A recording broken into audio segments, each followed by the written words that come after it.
acá. Ok. Bueno, primero que nada, buenas tardes y buenas tardes al venerable Bhikkhu Nandi Sena. Para nosotros es un verdadero honor y mucha gratitud sentimos por recibirlo en Meditemos Uruguay. Para presentarlo, aunque es de la casa, el venerable Bhikkhu Nandi Sena, su nombre laico es Ángel, de país de nacimiento es en Argentina, Río Cuarto, Córdoba, y su lugar de ordenación fue en Boulder Creek, en California, y el nombre del preceptor fue venerable Hilain Tetsayu. El nombre del maestro es venerable Usilananda. Ha hecho licenciatura en Economía en la Universidad de Córdoba, ha hecho estudios monásticos de lengua pali en el Abhidharma, las escrituras pali y en meditación. Ha realizado diversas traducciones del pali al español, desde el Abhidharma, Guía del Tipitaka, Raíces pali en el Sadaniti, Dhammapada, etc. El venerable Bhikkhu Nandi Sena ha impartido clases, cursos, conferencias y retiros acerca del budismo Theravada en Estados Unidos de América, Canadá, Puerto Rico, España, Malasia, Hungría, Indonesia, India, Argentina, Brasil, Chile, China, México, Myanmar, Singapur, Tailandia, Venezuela y Uruguay. El venerable es administrador del sitio Budispano, de Budismo Theravada Hispano y Dhamma Vihara, y el sitio Budispano ofrece publicaciones, cursos, materiales, audio gratuitos, etc.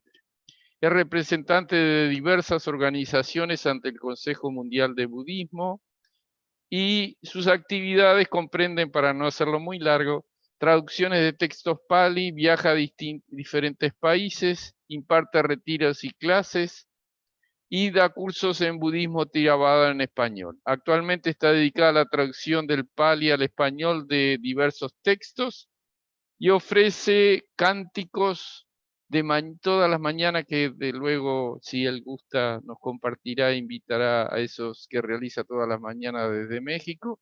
Está realizando unos cursos además, pero sin tratar de aburrirlos. Tenemos el enorme gusto de nuevo y honor de tener a venerable Bhikkhu Nandi Sena con nosotros. Muchas gracias y muy bienvenido.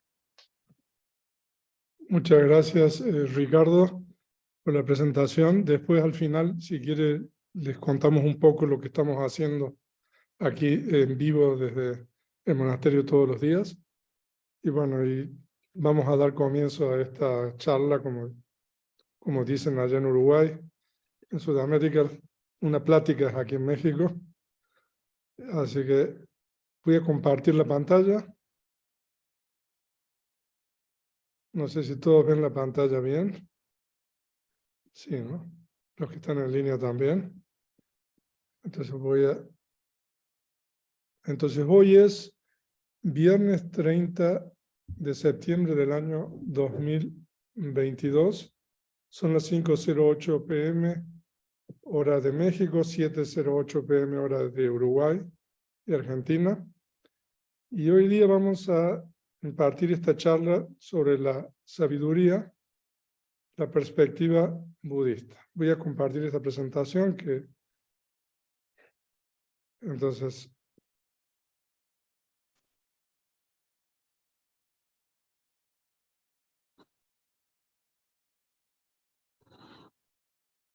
ahora, cuando Ricardo me invitó y me propuso el tema, pues este es un tema que realmente da para mucho, y hacer una charla de 40 a 45 minutos sobre esto es realmente un desafío, porque uno tiene que ser muy selectivo con relación a los temas que va a tocar, de tal manera de no quedarse corto y no pasarse, como se dice.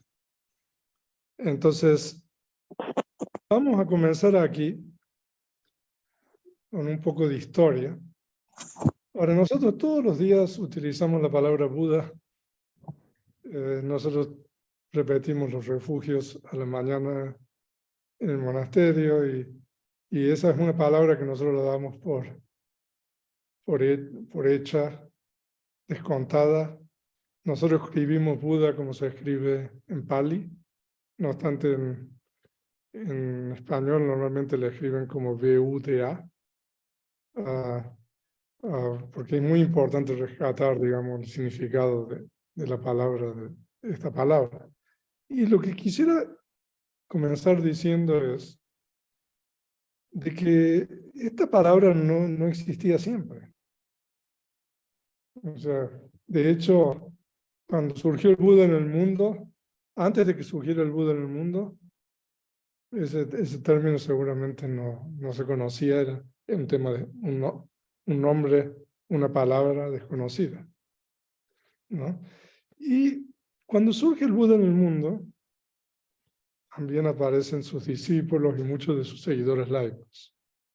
Y uno de sus seguidores laicos y benefactores y patrocinadores más importantes es este banquero, este millonario, que muchos de ustedes ya conocen, es Anathapindika, ¿no? Que era una persona que tenía muchísimos recursos económicos y financieros y fue el que donó el monasterio de Jetavana, el parque de Jeta, en Savatthi, al Buda.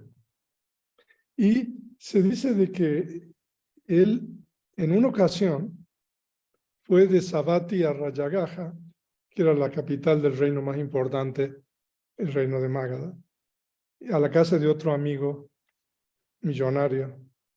Y cuando llegó ahí estaba bien, y vio de que estaban organizando cosas y preparando para hacer ofrecimientos. Y él pensó que era para él, no porque era una persona muy importante, Anathapindika, o sea que cada vez que iba a la casa de su amigo, este otro millonario, ¿no? Y entonces, y después, o sea, se dio cuenta de que él no era tan importante ahí. Se le preguntó, ¿y esto para qué? ¿Para quién es? ¿No? Entonces el otro amigo le dijo que era para el Buda, ¿no? Y se dice que cuando escuchó la palabra Buda, ¿no? Se quedó, o sea, impactado. Y entonces ese pasaje que ustedes tienen allí es un poco la respuesta de Anathapindika a su amigo. No, dueño de casa normalmente es una forma vocativa, Gajapati, ¿no? El sonido de la palabra Buda, Buda, es muy difícil o es difícil de escuchar en el mundo, ¿no? Y entonces yo quisiera comenzar con esta reflexión, ¿no? Porque nosotros la recitamos todos los días, la damos por hecha, ¿no? Pero es algo que nosotros lo tenemos que no solamente dar por hecho, sino que nosotros tenemos que valorar y practicar sus enseñanzas. En el canon Pali se dice de que la cualidad de la fe o sata se compara con una mano, ¿no? O sea, cuando uno tiene una mano, uno puede utilizar la mano para cosas buenas, normalmente, también para cosas malas. O sea, de que nosotros, si tenemos algún problema en la mano o nos lastimamos, ¿no? Uno se da cuenta de la importancia que tiene la mano, ¿no? Entonces, yo quiero comenzar con esa reflexión, ¿no? Con relación a lo que nosotros tenemos. Y la necesidad de conservar y preservar todo esto en la medida de las posibilidades de cada uno de nosotros. Entonces eso es lo primero que quería compartir con ustedes. Pero en realidad esto tiene que ver con el tema de la charla de hoy. Porque el término Buda en la lengua Pali, no obstante que en general normalmente la gente, cuando uno le dice el Buda, uno lo asocia con el fundador histórico del budismo, ¿no? Y bueno, y ahora que nosotros representamos al Buda, la gente lo asocia con distintos tipos de representaciones, ¿no? No obstante que la mayoría de la gente, y más que toda la gente que no conoce demasiado sobre el budismo, el término Buda o la palabra Buda se asocia con el fundador histórico del budismo. En realidad, en la lengua pali, el término Buda no significa eso. Sí, el término pali Buda tiene dos significados a través de de una raíz que se deriva. Y el primer significado es uno que descubre, ¿no? O sea, el Buda descubre las 4 nobles verdades, digamos, y muchas cosas más. Entonces, ese es el primer significado del término Buda. O sea, por eso nosotros ponemos ahí que es un descubridor. Y el Buda es un descubridor, un Buda es un descubridor, gracias a esta facultad de la sabiduría, que es lo que vamos a hablar aquí.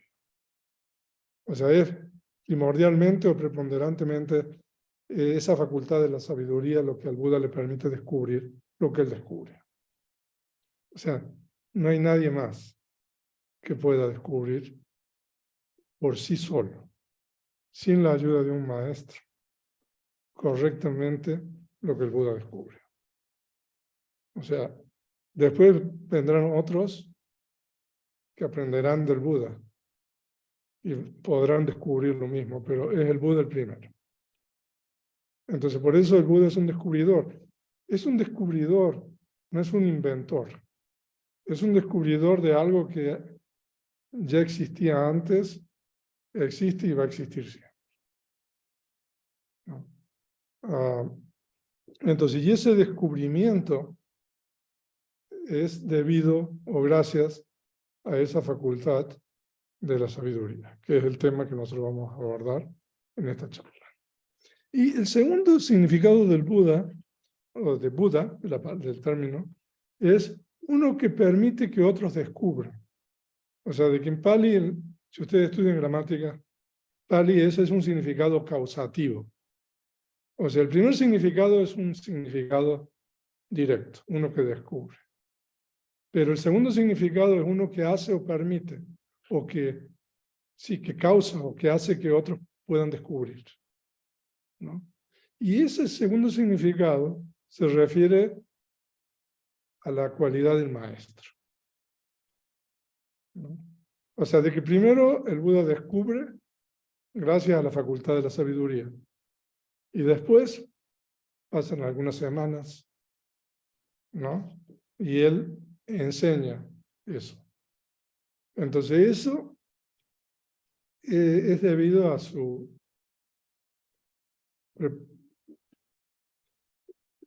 predominantemente la compasión. Entonces nosotros cuando veamos la palabra Buda, o sea, es importante que nosotros veamos también esos dos significados, no solamente el fundador histórico del budismo, ¿no? O sea, que Buda en realidad significa sabiduría y compasión, ¿no? Significa un descubridor y un maestro. Entonces, y el tema de la sabiduría, entonces, es el inicio de lo que nosotros llamamos el Buddha Dhamma o el Buddha Vachana, la palabra del Buda, o el Buddha Dhamma, la enseñanza del Buda. Si no existiese, o si no hubiera existido esta facultad o esa cualidad de la sabiduría, yo no estaría aquí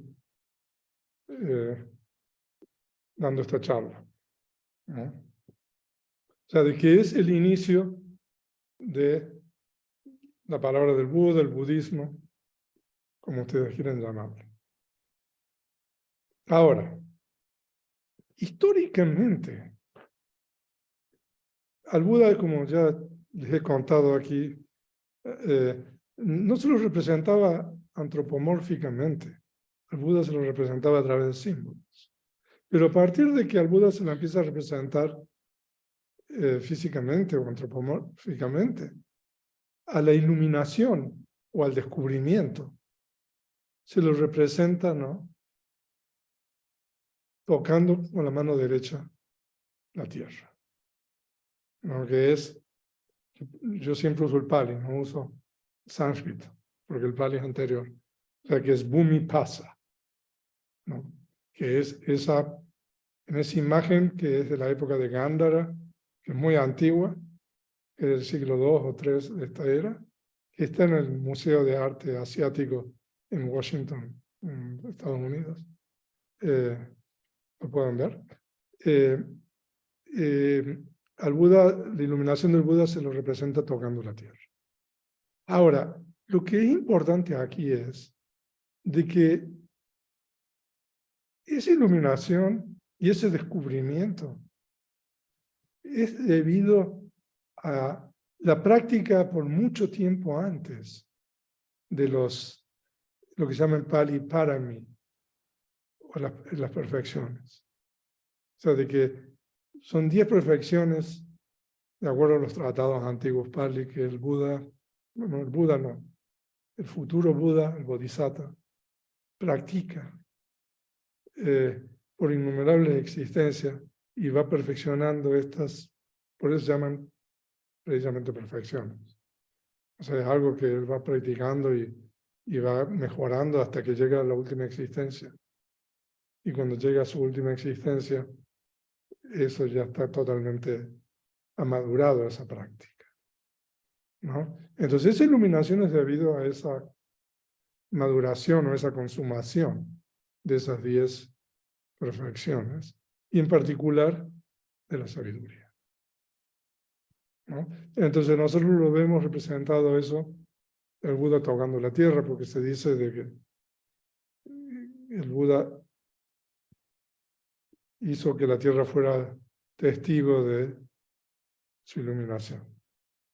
Entonces, a partir de que el Buda se lo empieza a representar antropomórficamente, cuando nosotros vemos al Buda tocando la tierra, eso es su iluminación y eso es la sabiduría. Sin la sabiduría no sería posible, no hubiera sido posible eso, ¿no? Aquí no tenemos en el monasterio ninguna, yo creo, tocando la tierra. Todas las imágenes son meditando. No sé. O sea que bueno. Ahora, y nosotros dijimos que el Buda también es un maestro, ¿no? Después de haber descubierto, por medio de su sabiduría, el Buda enseña, ¿no? Entonces, a partir de que el Buda se lo empieza a representar antropomórficamente, ¿no? Entonces, hay imágenes que normalmente levantando su mano con los 4 dedos, a veces contando los dedos.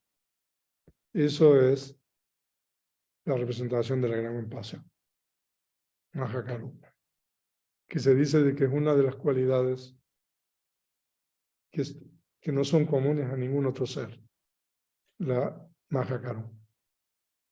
Hay 6 cualidades que el Buda tiene, que no son comunes a ningún otro ser. Y una de ellas es la gran compasión.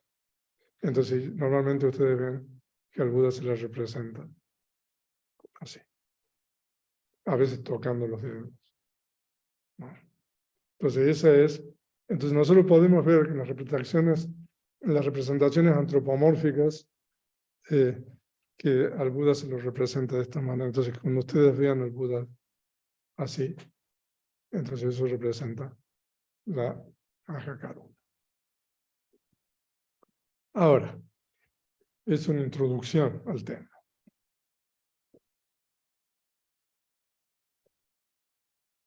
Ustedes saben que el Canon Pali o el Tipitaka es el registro más antiguo que existe de la palabra del Buda, y de acuerdo con el budismo Theravada es la propia palabra del Buda, ¿no? Y si ustedes escanean el Canon Pali, ahora con las computadoras, pero también en Pali hay diccionarios de sinónimos, ¿no? Uno de estos se llama la Vidana Patípica, es un diccionario de sinónimos. Y en ese diccionario nosotros encontramos de que para la sabiduría nosotros tenemos más 16 términos, ¿no? Que se utilizan para referirse a la sabiduría. Ahora vamos a ver. Y es importante comprender estos términos si uno lee el canon o la literatura pali, porque puede ser confusión a veces. No sé, imagínense en español cuántos términos tenemos para sabiduría. No sé, intelecto, no sé, a ver si después me ayudan ustedes. No creo que haya más de 5 términos, no sé, tenemos aquí diccionario de sinónimos. Pero en el canon pali nosotros tenemos más de 16 términos para referirse a la sabiduría. Ahora, uno de los términos más usados es España. En pali existe la ñ, igual que en español.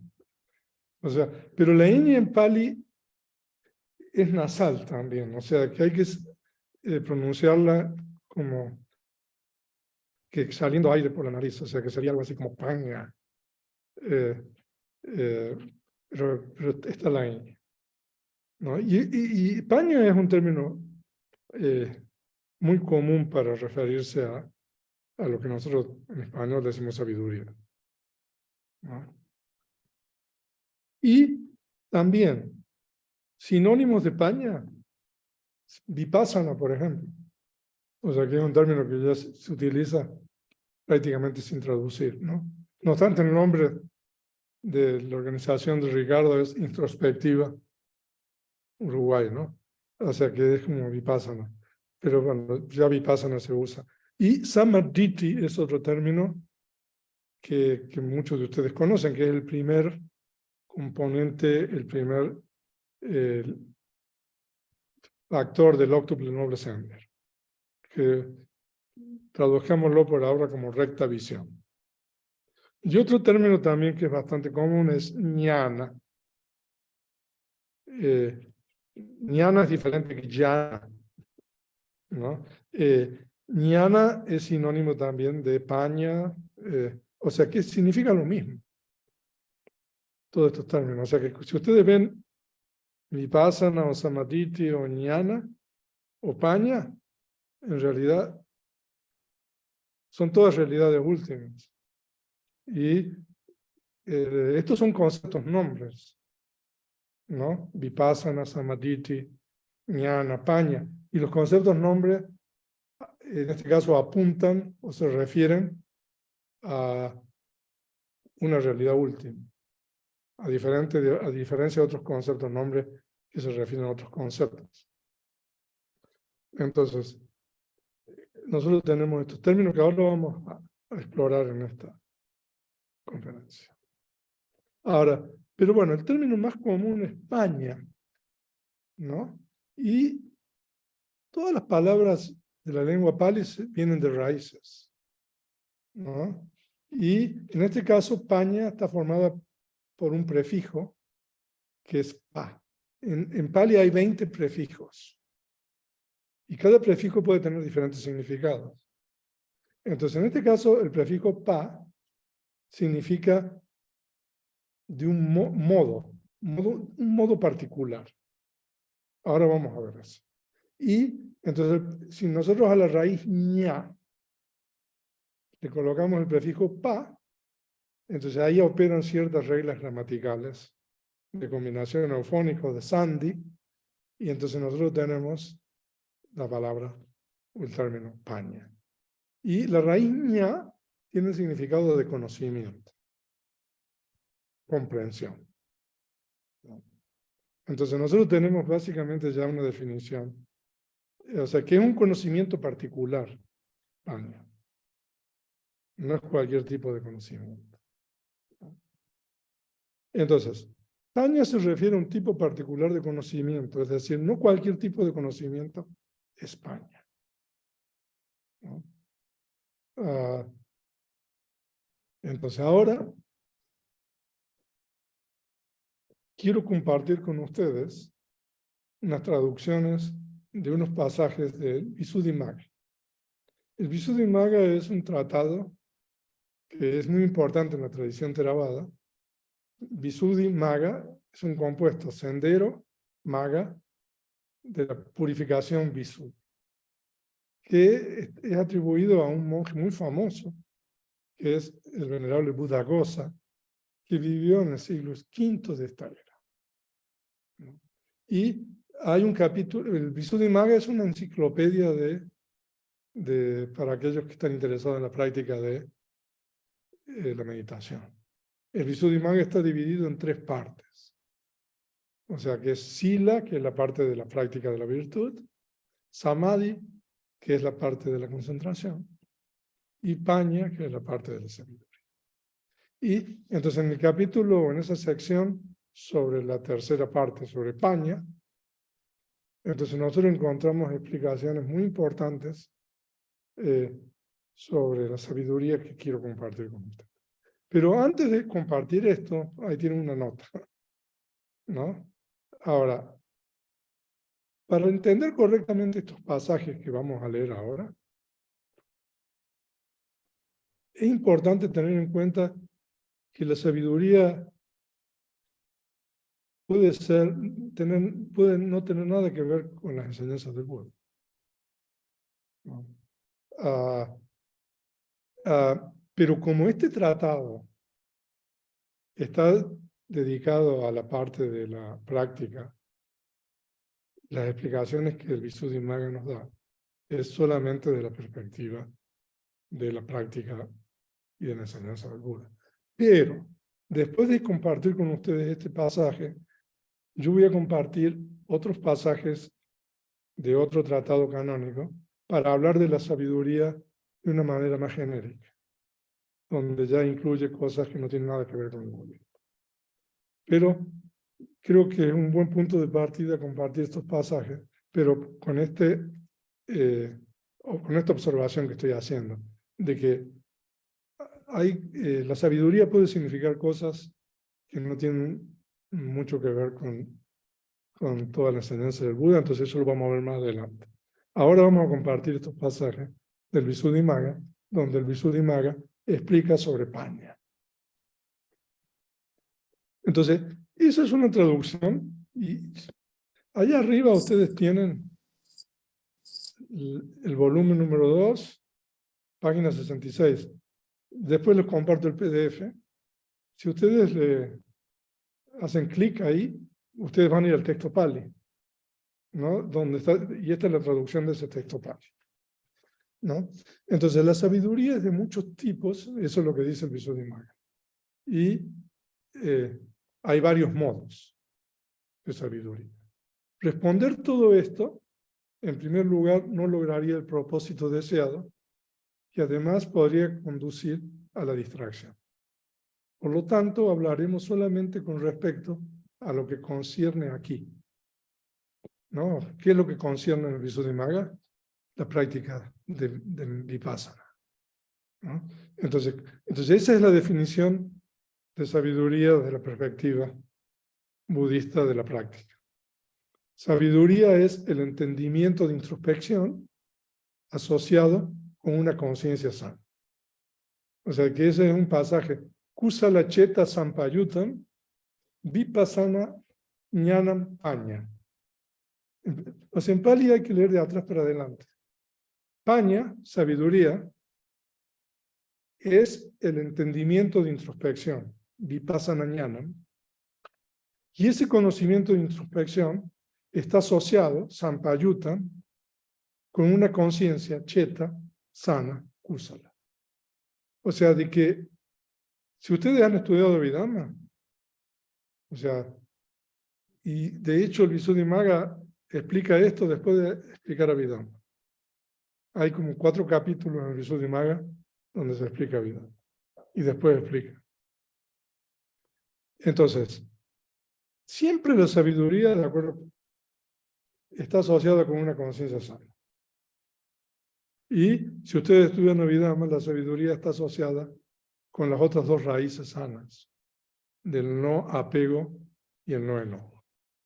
De hecho, la sabiduría es la tercera raíz, ¿no? De no ignorancia. Entonces, esa es la definición budista, digamos, de sabiduría, ¿no? Al final de la clase vamos a volver sobre esto. Pero ahora sigamos leyendo el Visuddhimagga. Ahora, muchos de ustedes conocen sobre los 5 agregados y están familiarizados con estos términos que están ahí. Saña es uno de los 5 agregados. Nosotros lo traducimos como percepción. La conciencia es uno de los 5 agregados. Viñana.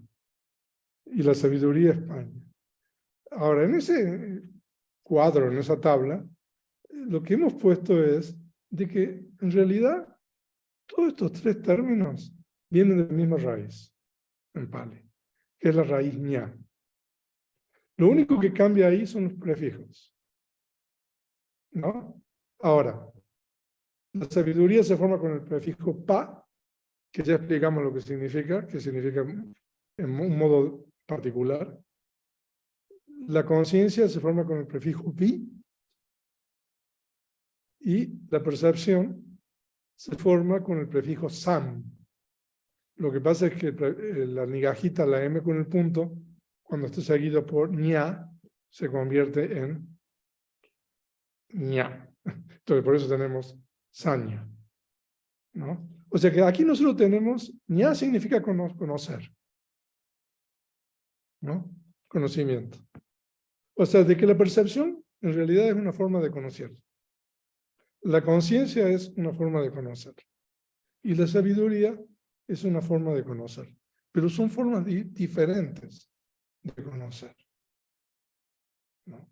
Entonces, el Visuddhimagga nos explica ahora a nosotros, con un símil muy bonito, la diferencia entre estas 3 y lo que es la sabiduría. Entonces, yo voy a compartir con ustedes esa traducción. Entonces, ahora lo que estoy leyendo es la traducción del Visuddhimagga. No obstante que percepción, saña, ¿no? Conciencia, viñana, y sabiduría, paña, son similares en cuanto al conocimiento del objeto. O sea que los 3 conocen un objeto. La percepción solo conoce percibiendo el objeto como azul o amarillo. O sea, esto es un ejemplo. La percepción reconoce a una persona como Saraná o Aparicio. O, no sé, la percepción reconoce todo lo que ha percibido anteriormente, ¿no? O sea, eso es la percepción, ¿no? Entonces, eso es lo único que hace la percepción. Reconocer algo que anteriormente fue percibido, ¿no? Si yo no lo conocí, Iván, y lo conozco ahora, entonces mañana ya sé quién es Iván. Esa es la percepción, ¿no? Entonces, la percepción solo conoce, entonces es una forma de conocer, ¿no? Entonces, la percepción solo conoce percibiendo el objeto como azul o amarillo, o de distintas formas, ¿no? No puede arribar a la penetración de las características de impermanencia, insatisfactoriedad e impersonalidad. O sea que la percepción simplemente reconoce algo que percibió anteriormente. O sea que la percepción es la forma más básica de conocimiento. ¿Ok?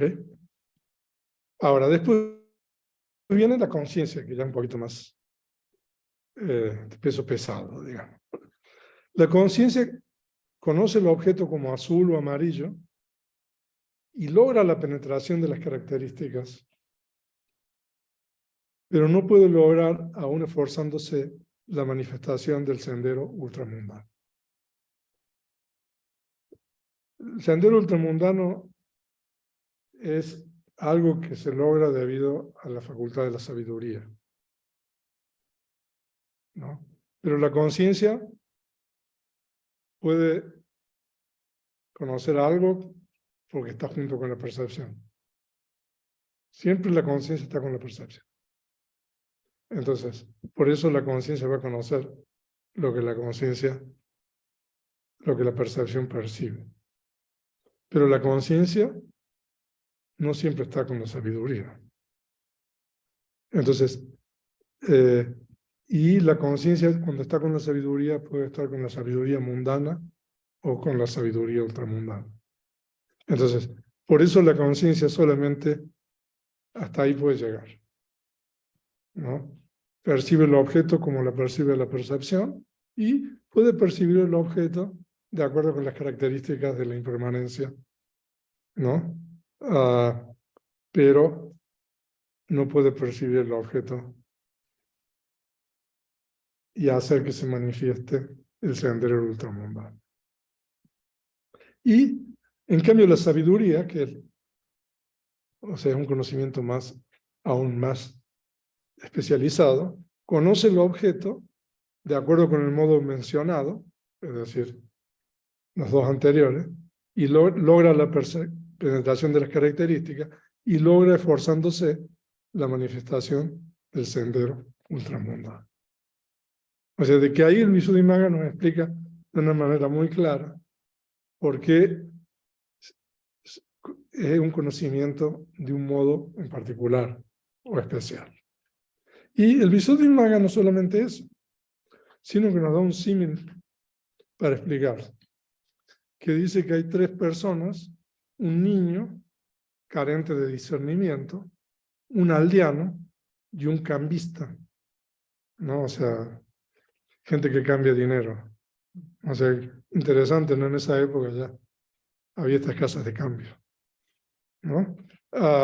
Y entonces hay tres personas, un niño, un aldeano y un cambista que están viendo una pila de monedas en el mostrador de la casa de cambio, digamos. Utilicemos los términos más, ¿no? Ahora, el niño carente de discernimiento solamente conoce el aspecto variado y diverso de las monedas, como largas, cuadrangulares, circulares, pero no comprende que se trata de un instrumento de valor aceptado para el uso o intercambio entre los humanos. O sea, de que el niño, o sea, no tiene idea de que con eso puede uno comprar y contratar a gente, o sea, etcétera. Pero ve que son, digamos, cosas que son diferentes que otras, ¿no? O los diferentes tipos de monedas que hay. El aldeano comprende el aspecto variado y diverso y también que se trata de un instrumento de valor aceptado para el uso e intercambio entre los humanos. Pero no comprende diferenciando si esta moneda es falsa, si es genuina, si tiene la mitad de valor, etc. O sea que el aldeano simplemente sabe que eso le sirve, ¿no? Como un medio de intercambio, ¿no? Pero el cambista comprende todos estos modos, observando la moneda, conoce también golpeándola y escuchando el sonido, oliéndola, saboreándola, sopesándola con la mano. Así conoce que fue acuñada en tal poblado o localidad o ciudad, o montaña o margen del río, o conoce que fue acuñada por tal maestro. O sea, de que el cambista es un especialista, digamos. Entonces, la percepción aprendiendo la mera apariencia del objeto como azul, etcétera, es como el niño carente de discernimiento viendo la moneda. La conciencia aprendiendo la apariencia del objeto como azul, etcétera, y además logrando la penetración de las características, es como el aldeano viendo la moneda. Y la sabiduría aprendiendo el modo del objeto como azul, etcétera, logrando la penetración de las características y además logrando la manifestación del sendero ultramundano, es como el cambista viendo la moneda. Por lo tanto, es esta comprensión la que se debe entender como comprendiendo en diversos modos de una forma diferente a los modos de la percepción y cognición, de la percepción y la conciencia. O sea, de que el Visuddhimagga nosotros nos ha explicado de una manera maravillosa, yo digo. O sea, que a mí me ahorra mucho trabajo esto. Un poco lo que es la sabiduría, ¿no? Ahora, ¿se recuerdan que les dije al comienzo de que la sabiduría no solamente incluía un conocimiento que tiene que ver con la enseñanza del Buda, sino que es algo mucho más amplio. Entonces ahora voy a dedicar el resto de la clase. Yo pensaba que iba a demorar menos, pero bueno. A explicar de una manera más general lo que es la sabiduría, ¿no? Ahora, si ustedes quieren una exposición completa de la sabiduría en el Canon Pali, entonces pueden ir al Vivanga. El Vivanga es el segundo libro de la Abhidhamma. Aquí tengo la edición en Pali de la Pali Text Society. Y el Vivanga, el capítulo 16 del Vivanga, se llama Jnana Vivanga. Y ustedes ahí tienen una explicación total, completa del tema de la sabiduría. Y es tan exhaustivo esto, realmente. Yo les voy a compartir solamente una triada y un grupo de 4 para explicar un poco más sobre este tema. Pero en el capítulo 16 del Vivanga, la sabiduría se trata en grupos de 1, en grupos de 2, en grupos de 3, hasta grupos de 10. Para que ustedes se den una idea del alcance de la explicación del Vivanga, por ejemplo, hay 75 grupos de 3 para explicar la sabiduría. Yo voy a explicar solamente uno, ¿no?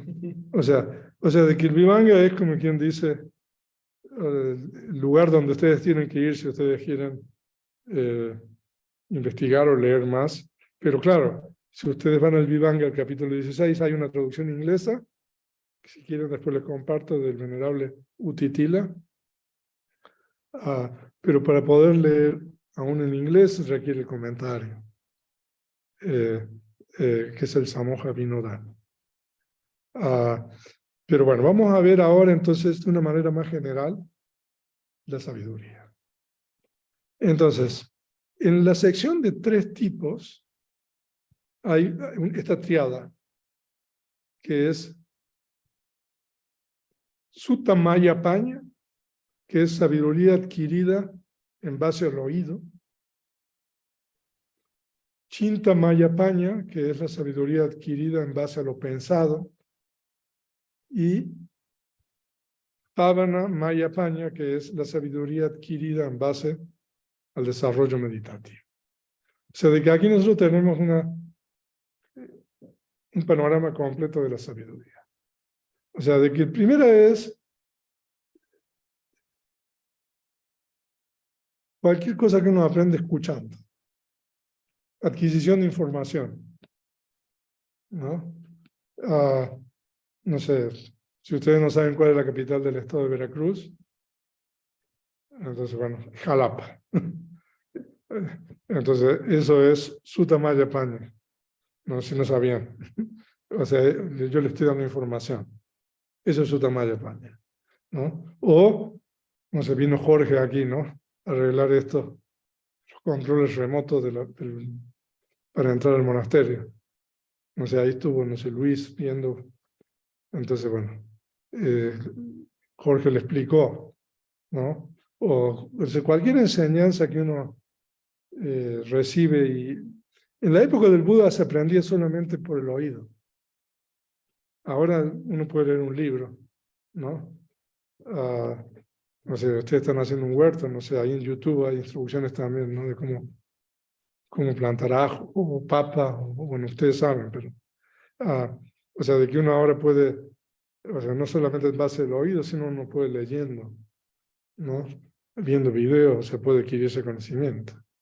Entonces, cualquier información que uno reciba con relación a algo que uno no conoce, eso es Sutta Maya Paña.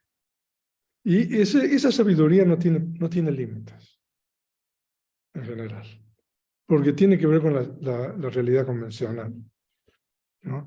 Y la gente está aprendiendo siempre cosas nuevas. y está inventando cosas nuevas, ¿no? Y entonces, entonces uno tiene que aprender todas esas cosas nuevas, ¿no? Antes no había controles remotos, ¿no? Uno tenía que ir con una llave a abrir. ¿No? Ahora, o sea, hay controles remotos. No sé cuál será la próxima, ¿no? Pero hay una evolución del conocimiento y en base a cosas que la gente aprende y enseña a otros. Entonces eso es, esa sabiduría es muy buena, pero también hay una proliferación muy grande de esa sabiduría, ¿no? Y no sé, usted estudió ingeniería eléctrica, ¿no? En energía. En energía. Antes, ¿cuántas ingenierías había? Hace 50 años, hace 100 años, ¿no? Ahora cada vez hay más ingeniería. ¿Cuántas ingenierías hay? Uy, cerca de 180 de menos. Y, En México, nada más. y hace 50 años, ¿cuántas había? No sabría decirle, Pero habrá menos. mucho menos. Y dentro de 100 años a lo mejor habrá 2000 ingeniería, no sé, ¿no? Y lo mismo con las otras ramas de la ciencia, ¿no? Entonces esa sabiduría es muy buena, ¿no? Y nosotros estamos estudiando el Mangala Sutta los domingos y ahí habla de que uno tiene que bajusa chanchas, ¿no? Que uno tiene que haber escuchado mucho, ¿no? Se refiere a esto, normalmente.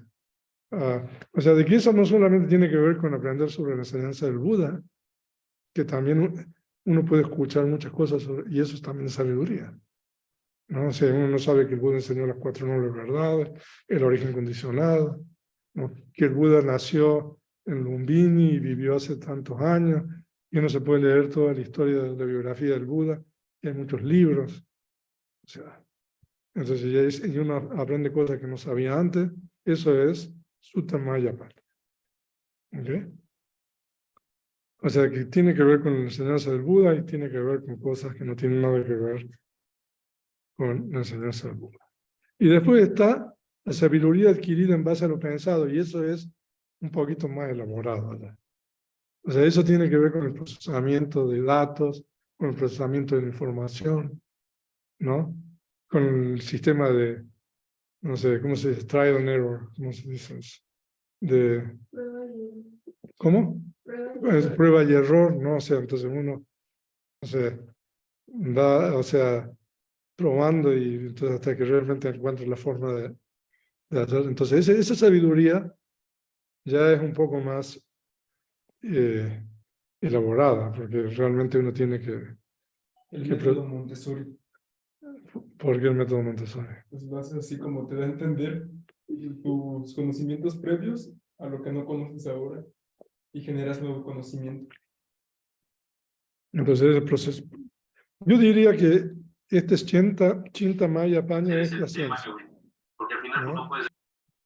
La ciencia no en el sentido, porque la ciencia también es el primero, pero no sé, alguien inventa algo nuevo, ¿no? O alguien descubre algo nuevo, ¿no? Porque la ciencia es un poco así, ¿no? Siempre se va descubriendo cosas nuevas, van avanzando, ¿no? Y de esa manera se va mejorando el conocimiento, pero es todo realidad convencional, de acuerdo con un modelo. Por eso siempre se va progresando, ¿no? Pero bueno, pero es sabiduría, ¿no? Entonces eso también, ¿no? No sé, por ejemplo, la tabla periódica de los elementos. No sé si ustedes estudiaron eso, bueno, en la secundaria, una estudian, ¿no? Bueno, primero fue un ruso, ¿no? Un tal Medeyer, no sé, después vino un francés, Le Boursier, creo que, no sé, a ver, seguramente hay químicos ahí, ¿no? Soledad creo que es química. Y que después le cortaron la cabeza ahí en la Revolución Francesa al descubridor este, porque en realidad el que perfeccionó la tabla periódica fue este francés, ¿no? Pero digo, ¿cómo se fue, digamos? Esto es Chinta Maya Paña, sabiduría adquirida en base a lo pensado. Chinta no solamente significa pensado, sino reflexionado, se refiere a todo eso. Pero hay un tercer tipo de sabiduría que es la sabiduría adquirida en base al desarrollo meditativo. Y eso es Bhavana, Maya, Paña. Y eso es, hay una parte que puede ser budista y una parte que no.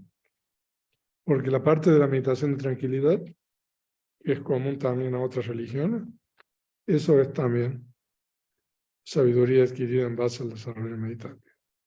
Pero la parte de Vipassana, eso es exclusivo del budismo. Y eso se dice que la tercera sabiduría es la mejor de las sabidurías. Entonces, utilizando el Vivanga, el segundo libro de Vidama, nosotros podemos explicar la sabiduría de una forma bien genérica, ¿no? Y de esta manera nosotros incluimos un poco todo, ¿no? Pero con la salvedad o con la explicación de que la sabiduría en base a la meditación es, de acuerdo con la enseñanza del Buda, la mejor sabiduría, ¿no? O sea, las otras dos, o sea, por supuesto de que uno ayudará a la humanidad a lo mejor encontrar remedios para enfermedades, no sé, también uno ganará dinero con el 1 y el 2, ¿no? Porque, no sé, también ganan dinero los que ayudan, ¿no? Pero la número 3, y particularmente Vipassana Maya Paña, digamos, la sabiduría hecha de Vipassana, es la mejor sabiduría. Ahora, en el Vivanga, entonces, a ver, la clasificación anterior es solamente una de 75 clasificaciones de sabiduría en 3 tipos. O sea, de que cuando empecé a preparar esto, digo, no.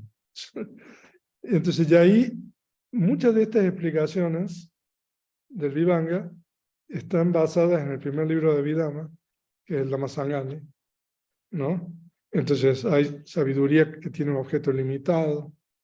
O sea, que si ustedes estudian el primer libro de Vidama, ustedes van a estudiar cuáles son los objetos limitados.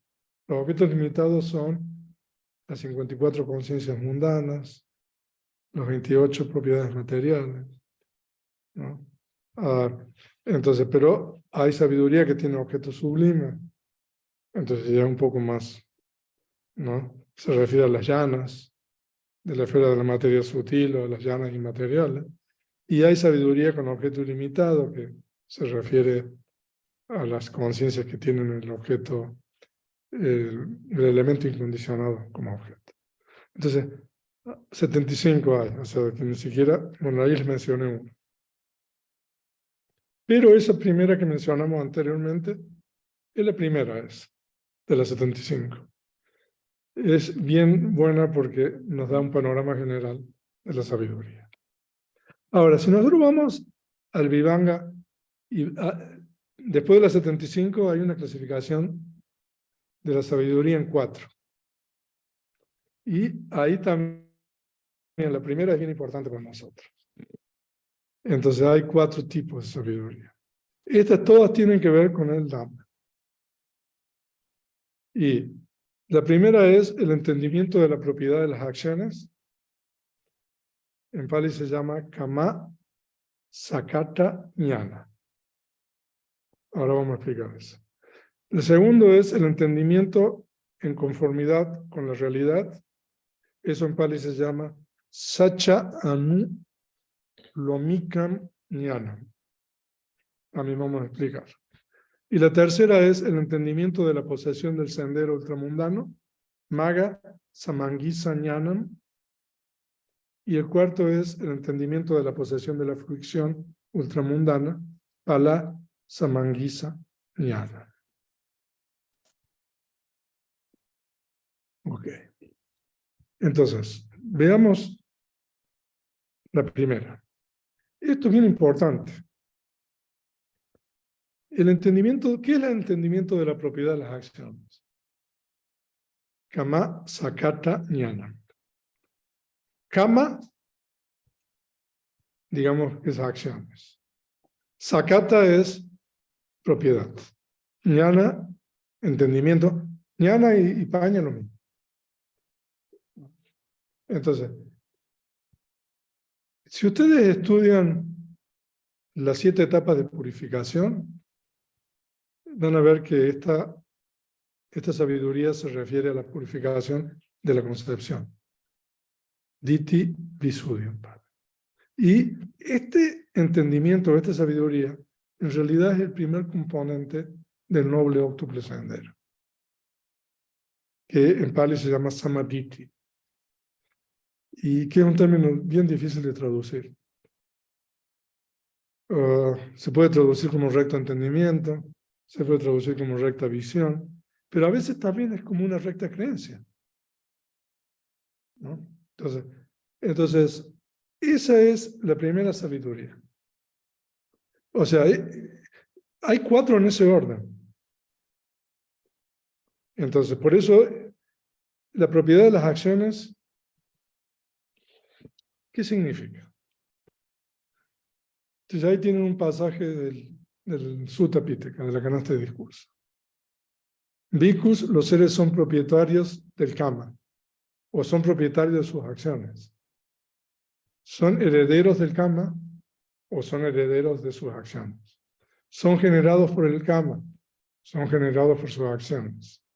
Tienen el karma o tienen a sus acciones como sus familiares y tienen el karma como su refugio. Cualquier karma que realicen, bueno o malo, ellos son herederos de este. O sea que ese es un pasaje de la Anguttara Nikaya. O sea, ahí el Buda nos explica en relación a esto. Uno se podría pasar mucho tiempo explicando esto. O sea que de acuerdo con el pasaje, cada uno de nosotros, lo creamos o no, somos propietarios de las acciones sanas o insanas que realizamos, ¿no? O sea, de que si nosotros hacemos una acción sana, esa acción es nuestra única propiedad, y si hacemos una acción insana, esa acción insana es nuestra única propiedad. Y ahí viene la segunda. Esa acción sana que nosotros hacemos o realizamos produce un resultado. Entonces, por eso se dice de que nosotros somos herederos del karma. Y esa acción insana que realizamos, esa produce un resultado. Eso significa kama dayada. Entonces, nosotros, como somos propietarios de lo sano o insano que hacemos, uno va a experimentar los resultados de lo sano o insano que uno realiza. Ese es el número 2. Y se dice que los seres son generados por el karma. Esto no puede entrar en eso. Pero karma yoni. O sea que en realidad, para que un ser humano, solamente digamos, hablemos de seres humanos, sea concebido como ser humano, se requieren 3 condiciones normales. La unión del padre y la madre, que sea el momento adecuado de la madre. Pero hay una tercera condición, que es la fuerza kámica del ser que va a reconectar. Y esa fuerza kámica es la única condición realmente necesaria. Hay casos en el Canon Pali, en la literatura Pali, donde falta una o las 2 primeras condiciones. Y hay reconexión. No me pregunten más. ¿No? Pero en realidad, o sea, de que si no existe la tercera condición, uno no puede reconectar como humano. Y los seres tienen el karma como sus familiares, ¿no? O sea, los familiares normalmente son gente que, normalmente, no siempre, ¿no? Gente que le ayuda a uno, ¿no? Entonces, por eso, o sea, si no, se refiere al buen karma. Si no tiene mal Malkama también los familiares a lo mejor no son buenos. Hay versos en el Dhammapa donde se explica eso. Kama Bandhu. Y el Kama, o las acciones, son el verdadero refugio de los seres. O sea que la gente se refugia en el Buda, en el Dhamma y en el Sangha. La gente se refugia en, no sé, en Jesucristo. La gente se refugia en otros profetas. ¿Qué pasa cuando no existe el Buda? ¿Qué pasa cuando no existe Jesucristo? O sea, hace 2000 años no existía Jesucristo. Hace 3000 años no existía el Buda. ¿Cuál es el refugio que siempre existe? Las acciones de los seres. Eso significa Kama Tati Sarana. O sea que entender esto de esta manera significa sabiduría. Es el entendimiento de la propiedad de las acciones, que por supuesto que significa los otros 4.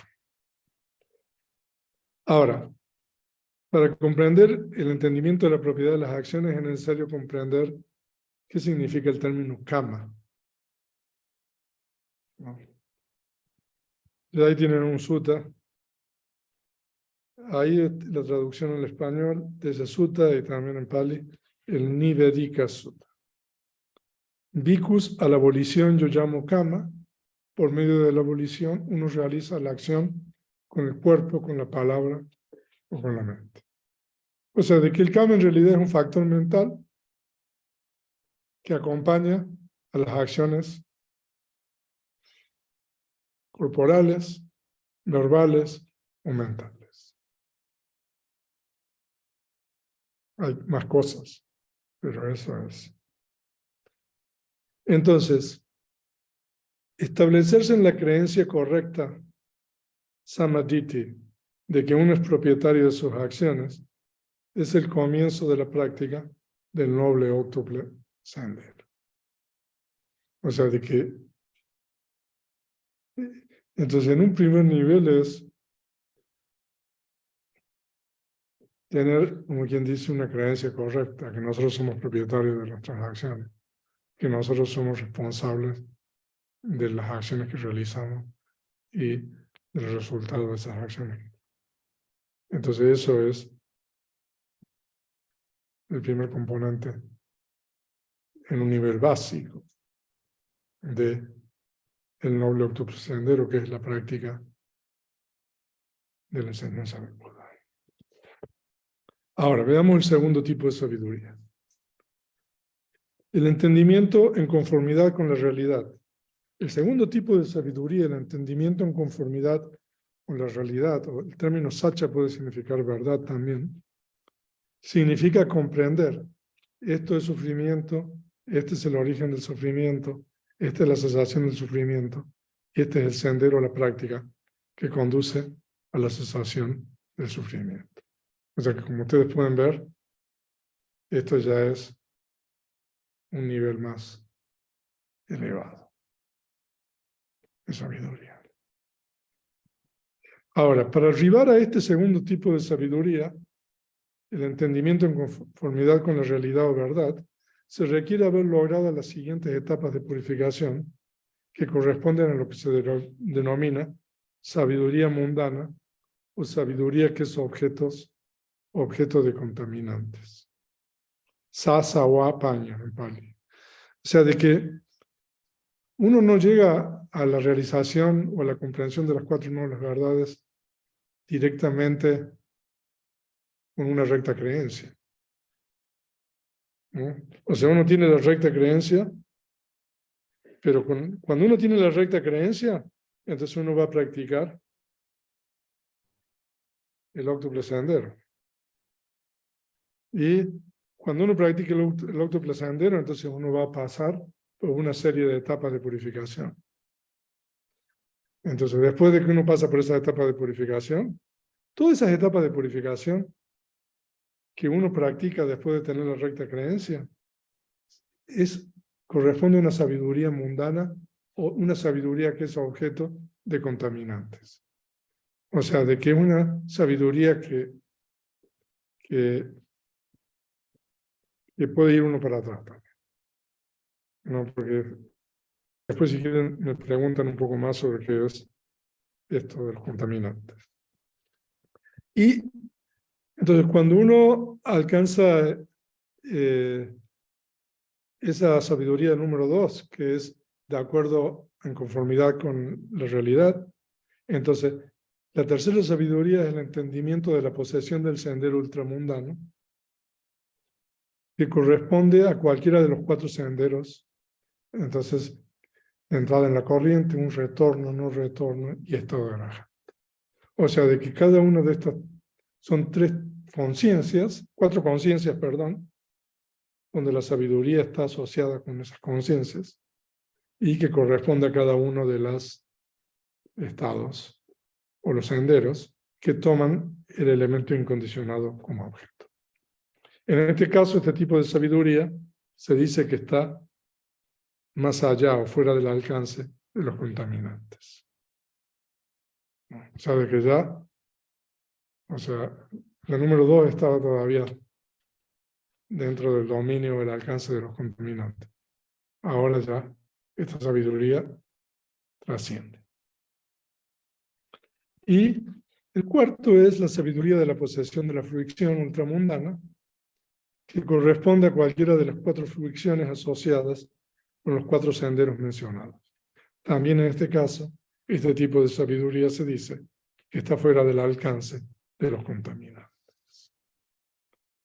O sea, de que nosotros hemos visto aquí, ¿no?, estos 4 tipos de sabiduría, ¿no? La primera es la sabiduría o el entendimiento de la propiedad de las acciones. La segunda es el entendimiento de la sabiduría en conformidad con la verdad o la realidad. La tercera es el entendimiento de la sabiduría de la posesión del sendero y la cuarta es el entendimiento o la sabiduría de la posesión de la fruición. Y tanto la sabiduría del entendimiento de la posesión del sendero como el entendimiento de la posesión de la fruición son los tipos más elevados de sabiduría alcanzables. O sea que habrá sabidurías mundanas, pero esto es lo más alto que un ser puede alcanzar. Ahora, tengo 2 láminas más. No obstante que de acuerdo con la enseñanza del Buda hay muchos tipos de sabiduría, la mejor, la sabiduría superior, es esa que le permite al individuo comprender las 4 nobles verdades y liberarse del sufrimiento. Para alcanzar, para lograr la mejor, la sabiduría superior, la sabiduría que le permite al individuo comprender las 4 nobles verdades y liberarse del sufrimiento, se requieren 2 etapas previas. El entendimiento de la propiedad de las acciones, y esto corresponde al primer componente del noble óctuple sendero en un primer nivel. Y el entendimiento de la realidad tal cual es decir, la comprensión de las 3 características de los fenómenos condicionados. Esto también corresponde al primer componente del noble óctuple sendero, Samadhi en un segundo nivel, y significa el logro, ahí hay un error, de los conocimientos, en vez de A, es D, los conocimientos mundanos de Vipassana. Y yo creo que aquí terminamos. Entonces, en 40 láminas hemos tratado de hablar sobre la sabiduría desde la perspectiva del budismo y también desde una perspectiva general. Y por supuesto de que esto da para mucho. Pero bueno, si quiere vamos a abrir un espacio ahora para preguntas y también si comentarios de los participantes. Yo voy a abrir el micrófono aquí. Entonces usted, Ricardo, maneje cómo es esto. Ok.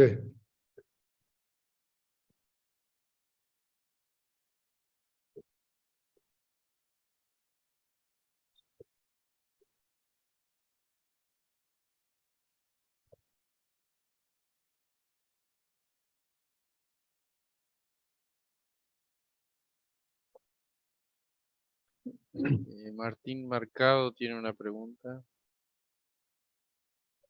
Adelante. Sí, venerable. El tercer y el cuarto tipo de sabiduría, bueno, yo alguna vez investigué, ¿surgen al mismo tiempo?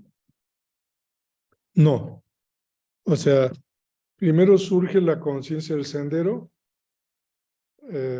y hay 4 conciencias del sendero, y cada conciencia del sendero solamente surge una vez. Cada conciencia del sendero toma el objeto, el elemento incondicionado, y entonces solamente hay 4 surgimientos de conciencia del sendero correspondiente a cada estado de iluminación. Y después de la conciencia del sendero está el cuarto, que es el entendimiento de la posesión de la fricción. Y entonces, dependiendo del individuo, hay inmediatamente después de la conciencia del sendero 2 o 3 momentos de conciencia de fricción correspondientes al sendero en particular. Ahora, a diferencia de la conciencia del sendero, que nunca más vuelve a surgir, las conciencias de fricción pueden volver a ocurrir en ese individuo en lo que se llama el estado sostenido de fricción, Palasamapati. Pero cada conciencia surge y cesa, o sea que aún una conciencia de fricción no puede coexistir con otra conciencia de fricción, tiene que cesar una conciencia de fricción y surgir la otra. Por eso no puede haber simultáneamente eso. Sí. Vale. O sea, eso no me queda claro. De estas dos conciencias, ¿cuál es su diferencia? La diferencia entre la conciencia del sendero es que la conciencia del sendero, cuando surge tomando el elemento incondicionado, se radican ciertas impurezas mentales, ¿no? Entonces, la conciencia de fricción es un instrumento por medio del, o digamos, el elemento incondicionado es un instrumento que permite que la conciencia del sendero, por medio de la conciencia del sendero, se radiquen las disposiciones latentes a las impurezas mentales. Okay. En cambio, la conciencia de fricción ya se radicaron las impurezas mentales. O sea, de que la conciencia de fricción no radica nada, pero sino simplemente experimenta el grado de liberación que la conciencia del sendero le permite. Entonces, un símil que se da en la literatura Pali es como quien, digamos, uno apaga un fuego con una cubeta de agua, ¿no? Sí. Entonces la conciencia del sendero es como eso, se apagó el fuego, ¿no? O sea, y después uno le puede echar otra cubeta de agua después, o sea, pero el fuego ya ha sido apagado. Entonces la conciencia de fricción en realidad es una conciencia resultante, de acuerdo con el Abhidhamma. En cambio, la conciencia del sendero es una conciencia sana. Entonces, por eso se dice que la conciencia de fricción es el resultado, por eso se llama así, palá, el resultado o el fruto de la conciencia del sendero, ¿no? Y cuando nosotros recitamos las cualidades del Dhamma, una de las cualidades del Dhamma es acálica, que significa que el Dhamma tiene efecto inmediato. Y el Dhamma, en este caso, cuando se dice que tiene efecto inmediato, se refiere a esto. Porque normalmente las conciencias sanas o insanas que nosotros, mundanas, digamos, que generamos, generan una potencialidad, entonces el efecto está diferido en el tiempo. Pero en el caso de la conciencia del sendero y la conciencia de fricción, se dice de que el efecto es inmediato porque el resultado de la conciencia del sendero surge inmediatamente después de que ha surgido la conciencia del sendero. Vale. ¿Ok? Sí, eso sí me aclara bastante. Entonces, ¿ambas conciencias toman nirvana como su objeto? Exactamente. La conciencia de fricción también toma el nirvana como objeto. Vale. Muchas gracias, venerable. ¿Ok? Hay una pregunta ahí. Si Sí, una sí. persona puede transitar este camino y llegar a la liberación sin conocerlo, preguntan. ¿Sin qué? Sin conocerlo. No, o sea que uno tiene que recibir las enseñanzas para poder practicar esto. O sea, solamente los budas y los Pacheka budas, los budas individuales, son capaces de descubrir por sí mismos este camino y sin que alguien les enseñe, pero todos los demás uno necesita recibir enseñanzas de otros.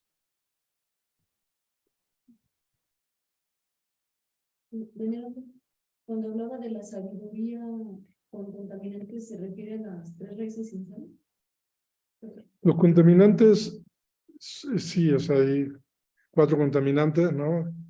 Que son el contaminante del deseo, las concepciones erróneas, la ignorancia, ¿no?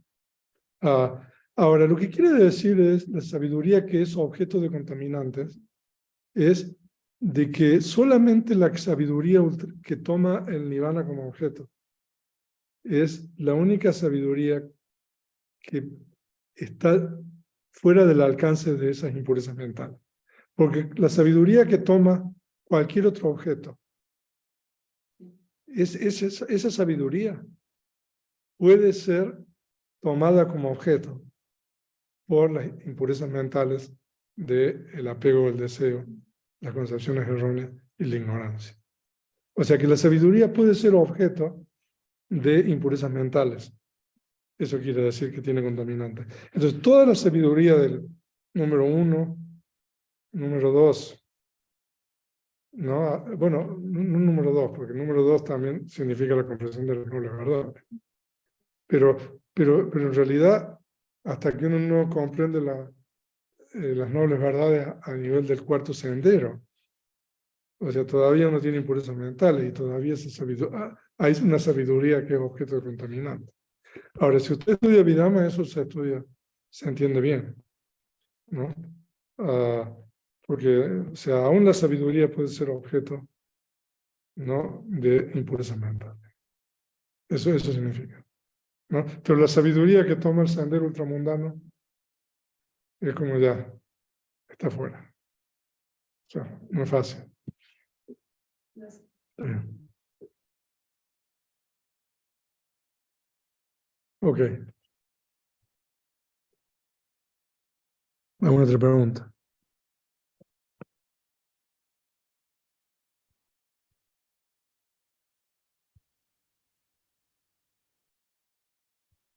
Tengo una pregunta venerable. Sí. La sabiduría que se obtiene a través del proceso de meditación puede ser reflectiva, manifestarse a través de reflexiones, o esa solo pertenecería a la sabiduría que se obtiene a través de lo mental. ¿A qué se refiere con reflectiva? Sí, o sea, empezar a reflexionar acerca de la realidad y la existencia de uno. Pensar se refiere. Ajá, pero Ponderar. después ponderar, después de haber empezado la meditación. Eso sería más como el segundo tipo de Chinta Maya Paña, o sea, uno, por ejemplo, a veces experimenta algo y después uno piensa sobre eso. Entonces eso sería el segundo tipo. El de la meditación es la comprensión, por ejemplo, directa de las características, no de impermanencia. A eso se refiere. Pero si después uno reflexiona sobre, he comprendido, o entonces, eso ya sería, o sea, el segundo nivel. El tercero es directamente con Vipassana. Sí, sí, o sea que el tercero sería, bueno, también es samatha. No, porque hay paña puede estar acompañada con las llanas, incluso y todo eso. Entonces en el tercero se anula como el juicio de poder especificar como algo a través de designaciones conceptuales, de poder llegar a entender algo a través de designaciones conceptuales y solo tener esa experiencia directa Sí. de verdad.